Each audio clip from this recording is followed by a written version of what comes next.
शराब ठेकेदारों की याचिकाओं पर हाईकोर्ट में सुनवाई हुई है। जबलपुर हाईकोर्ट ने दिया अंतरिम आदेश।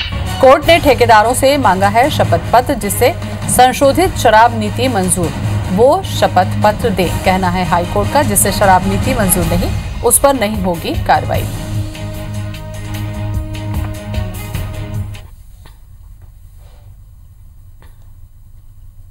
अब ठेकेदारों को एक स्टैंड लेना पड़ेगा कि उनमें से जो स्वीकार कर रहे हैं वो 3 दिनों के अंदर हलफनामा देके अपनी यथावत दुकान चलाते रहेंगे। जो लोग इस नई व्यवस्था, नई शर्तों को स्वीकार नहीं कर रहे हैं, उनके खिलाफ सरकार कोई कार्रवाई नहीं कर पाएगी। अभी दोबारा टेंडर कराने की जो कार्रवाई होगी, उसके फलस्वरूप किसी प्रकार की कोई रिकवरी वगैरह की कार्रवाई शासन ने फिलहाल रोक लगा दी है।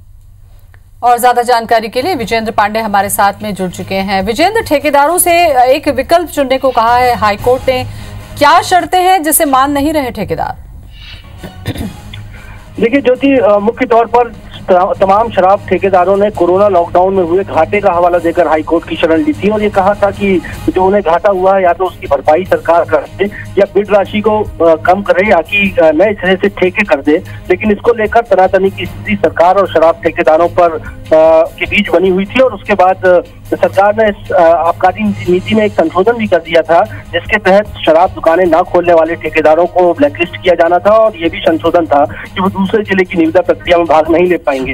इस पूरी प्रक्रिया को जो कि सरकार की ओर से की जा रही थी, शराब ठेकेदारों ने हाईकोर्ट में चुनौती दी थी। लगातार इस मामले पर दोनों पक्षों की सुनवाई करने के बाद हाईकोर्ट ने आज अपना एक अंतरिम आदेश जारी किया है और एक तरह से शराब ठेकेदारों के लिए ये एक अंतरिम राहत भी मानी जा सकती है, क्योंकि हाईकोर्ट ने शराब ठेकेदारों को विकल्प दिया है।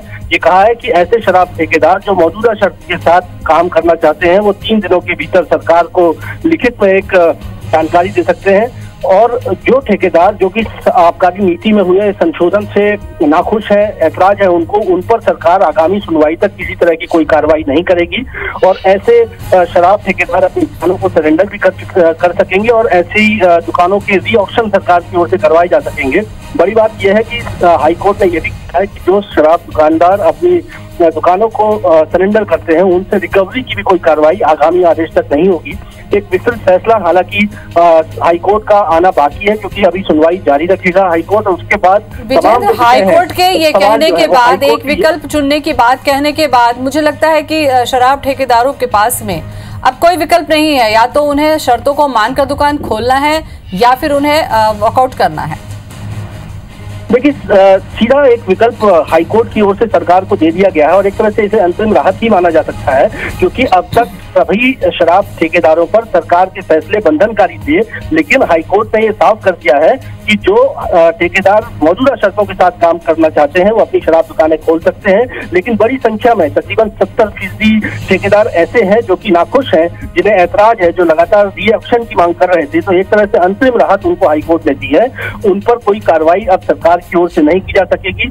ऐसे दुकानदार अपनी दुकानें सरेंडर कर सकेंगे। हालांकि उनकी याचिकाओं पर सुनवाई जो है वो लगातार जारी रहेगी और सरकार री-ऑक्शन करवा सकेगी। तो मान सकते हैं कि हाईकोर्ट की ओर से एक अंतरिम राहत शराब ठेकेदारों को जरूर मिल गई है और हाईकोर्ट अब इस मामले पर अगली सुनवाई जो है 17 जून को करेगा और तब बाकी जो विषय है या कंसर्न है उस आने वाले फैसले में एड्रेस होंगे। चलिए, बहुत बहुत शुक्रिया विजेंद्र तमाम जानकारी के लिए।